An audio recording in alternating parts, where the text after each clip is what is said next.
Hello everyone. Welcome to the first ever video of the channel.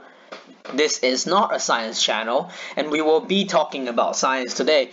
And today's topic is the most basic topic, I would say, of chemistry. So it's usually Unit 1 for GCSE chemistry, and I bet most of the people would have learned this around the age of 12 or 13. So it shouldn't be a very complex topic, but I would like to use this as a start because I think it's fun and it's sort of introductory to my channel. So we will be talking about states of matter. Well, what does that actually mean? States of matter, to simplify it, maybe we can use a model like ice, water, and steam. So this is how a water molecule looks like, and this is ice. Obviously, I think everyone can tell that this is ice, and this is water, and this is steam. So what is the similarity between them, and what are the differences? Well, the similarity is they're all water. They're all made out of this water molecule here, but the difference is they're in different states. So based on this example, if you want to further simplify the idea of states of matter, we can simplify it as solid, liquids, and gases. And this might be familiar for some of you, might start to ring some bells. Solids, liquids, and gases, it's all around us in our lives. In order to understand how these three states behave, we have to zoom in on every single one of them to a molecular level so we can observe how the molecules of them actually work. So let's start with solid. And let's take something like a block of iron. So this is how iron molecules or iron atoms are arranged in solid. So you can see it's quite uniform and it's tightly packed. There's barely any spaces between the atoms. So that is why solids are usually dense. Alright, so the next one on our list will be liquids. Liquids are slightly similar to solids. So if you look at the molecules, the atoms, the individual atoms and molecules, they're still touching each other, but instead they're not really arranged in a uniform way. So let's look at lava. What makes liquid have the ability to flow around is because they're not arranged. So let's say if you pour water in a cup and it gets shaped like a cup, because the container will eventually decide how the fluid will be arranged. And lastly, let's take a look at gases. Gases is special. It's not like solid and it's not like liquid. Now the molecules are not even touching each other. They're really far apart. And with this space between them, it enables them to be able to move around freely. So an example of gas will be smoke, for example, or steam, as we saw before. So what makes gases so special is because they're not packed together anymore. That means they can move around freely. The property of gas will then lead us to the concept of diffusion. So what is diffusion? Well, here's the definition, and those doing IGCSE or GCSEs might find themselves having to memorize this definition because it's actually really important. You can see diffusion everywhere in science, including the ecosystem or to individual organisms, even to us. Diffusion is a key concept in science. So here's the definition. So what does this actually mean? How can we simplify the definition of diffusion? Well, we can use brownies. No, Brownian motions. No brownies, sorry about that. So what is Brownian motion? Brownian motion is basically the motion of gas molecules. So it's a random movement. So it's completely random. The molecules have no idea where they're going, and they're just colliding with nearby molecules. So colliding with their own molecules or air particles. It's a completely random movement. So it's not affected by gravity. If you have a chance to take a look at dust particles, theoretically the dust particles should drop down due to gravity, but if you look closely, they actually don't.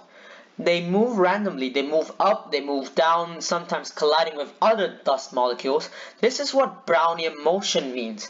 And with Brownian motion, we can explain diffusion. So diffusion is basically due to this Brownian motion. The reason why particles diffuse is due to the presence of Brownian motions. The molecules are moving randomly, which causes them to displace to different areas and eventually far apart from each other. So if you can look at the left-hand side, we have Brownian motion. You can see all these gas molecules, supposedly, they're moving in random directions, so they have no idea where they're going inside this container. So sometimes they'll collide with themselves or collide with other molecules beside them. And the ones on the right, this is the process of diffusion. So you can see we start with a small clump of molecules, and it slowly spreads out due to Brownian motion, and it's sort of equally spaced at the end. Now let's do a small exercise. You can see here the three states of matter. So we have solid, liquid, and gas. And the arrows represents the process of converting between each state. So just pause the video now and try to think about the names of every single one of these arrows. Alright, I hope you all had a good go with trying to fill in these arrows. So let's start with an easy one. So if we were to transit a solid to a liquid, we will call this melting. So I bet you all got this, because it's just like melting ice or melting a piece of iron, for example. But if we want to go from liquid back to solid, we'll call it freezing. So just like freezing water in a freezer to make ice cubes.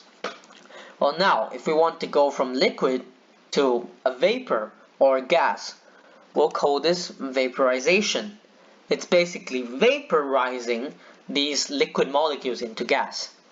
And if we want to go another way, we'll call this condensation. And condensation is actually what is happening in our atmosphere right now. The water vapors, basically a gas, they become cooler and they condense back into water form. That means they become clouds and eventually become rains. Now we got some harder ones. I wouldn't expect you to get this. It's because it's not common. It's not common in every sort of material. So the process of going from solid to gas, it's called sublimation. And you might ask, what is an example of a sublimation? So for example, dry ice. Dry ice is basically solid carbon dioxide. So when you see dry ice, so those dry ice, when they open the container, they immediately escape as gas. They do not have to transition to the liquid. They went from solid straight to gas. And the opposite of that would just be deposition. So from gas back to solid. Ice and water. The reason why I want to talk about ice and water is because these are really special. These are not like all the other different particles or molecules. They have a very special property when it comes to state. So we can take a look at water molecules in a molecular level. This is how they will look like. So as we expected, some of the molecules stick together and then they take certain forms and they can flow around. So that's expected. But if we take a look at ice, it looks something like this. It's arranged in a very uniform structure, almost like a crystal. And this is the reason why, quite opposite to other properties, ice is actually less dense than water. So if you take a drink and you put ice on water, it's actually going to float instead of sinking. But whereas most of the other materials, the solid form is more dense, but it's opposite for water. The ice form is less dense, and if you take a look at this molecule diagram, you can actually see spaces, large gaps between each water molecules. So that means it's actually not that tightly packed as water. This results in ice being less dense than water. At the end of the video, I would want to give you guys a fun fact about how the special property of ice actually allows us to do certain things with it. So let's take ice skating as an example. So you got this blade at the end of your ice skating shoes. Have you ever noticed why would you be able to slide on ice? Well, I'm going to bust a myth here. You're not actually sliding on ice. So we can tell from the special property of ice. This is how they're arranged. So a very neat, uniformed crystalline structure. And this structure can actually easily be damaged by simply applying pressure or heat. So you can imagine this blade. You are basically cutting through the ice. You're applying pressure to the surface of the ice, therefore directly damaging the crystalline structure of ice. So what happens? If you damage the structure, the ice turns into water. So you're not actually sliding on ice, you are sliding on the liquid, which is water, because you have applied pressure to the crystalline structure of ice, therefore causing it to melt. So this is why ice will be slippery. If you actually apply no pressure and no heat to ice, pure ice is actually dry. So this brings us to an end, and then I'm really excited for my first video, and just give me any feedbacks, what you guys want to see more next time, what I could have done better. But still, like the video and subscribe and share it to all your friends who hate science, and ask them to come here and watch these videos and learn to be productive during the quarantine period, to make the most out of yourself. Thank you very much.